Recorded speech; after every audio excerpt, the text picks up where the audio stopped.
Orang Jogja pasti tahu nih, rumah Pocong Sumi. Ini adalah rumah mewah yang ada di Jogja yang konon katanya sering ada pocong Sumi muncul di depan rumah ini. Kalau kalian belum tahu, tonton aja sampai habis karena gue bakal jelasin. Jadi di kota gede Bantul, Jogja, ada sebuah rumah yang di halaman depannya itu sering banget muncul pocong bernama Sumi pas malam-malam. Saking seringnya muncul, rumah ini tuh akhirnya dinamain rumah Pocong Sumi. Nah, usut punya usut nih, Pocong Sumi itu dulunya adalah pemilik rumah ini di tahun 1935. Nama aslinya itu adalah Sumini.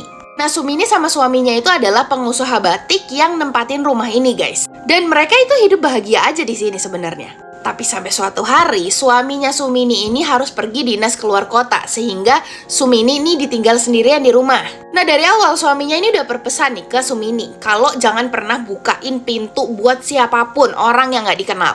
Ya, Sumini nurut dong nih. Tapi pada suatu malam nih, ketika suaminya udah dinas dan Sumini sendirian di rumah ini, tiba-tiba Sumini dengar ketokan dari depan rumahnya. Dan di sana ada laki-laki 3 orang ngebawa kabar kalau suaminya Sumini ini meninggal kecelakaan. Nah, awalnya ini Sumini nggak ngebukain pintunya, guys. Jadi dia langsung ngomong itu dari luar pintu. Tapi karena hal ini dia langsung shock banget dan Sumini pun bukain pintunya.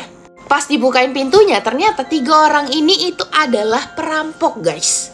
Perampok ini tapi bukan cuman merampok niatnya ke rumah Sumini, tapi Sumini juga diperkos-kos sampai diselay, guys. Setelah ngelakuin hal keji itu, mereka langsung ngambil barang-barangnya Sumini dan langsung kabur.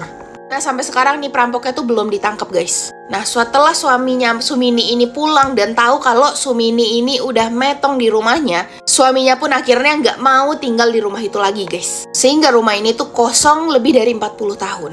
Nah, sejak kejadian tragis ini pun arwahnya Sumini ini masih belum tenang. Dia sering gentayangan dalam wujud yang jadi pocong gitu loh, guys. Dan ini dia mondar-mandir di halaman depan rumah ini dan ngebikin orang-orang tuh takut gitu, nggak pengen deket-deketin rumah ini. Seakan-akan kayak dia tuh ngejagain rumah ini dari penjahat gitu loh. Karena matinya kan karena penjahat, perampok. Tapi lu tahu nggak, selain kejadian Pocong Sumini ini, juga ada kejadian yang serem banget terjadi di rumah Sumini ini.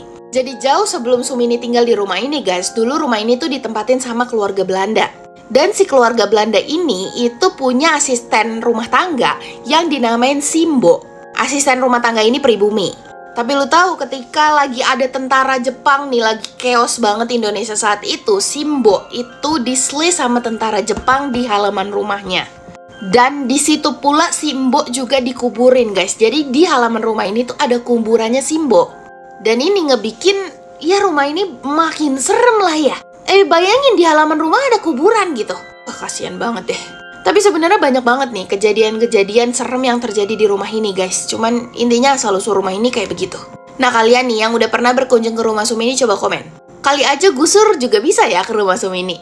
Dan by the way, kalau kalian suka cerita horor kayak begini, kalian mampir juga ya ke YouTube gue ya. Karena gue di sana juga ngepost video-video serem, guys. Dari kisah horor kejadian nyata, creepypasta, Reddit yang nggak bisa kalian akses, dan juga gusur video fullnya. Jadi jangan lupa subscribe dan nyalain notifikasinya ya. Gue tunggu di YouTube.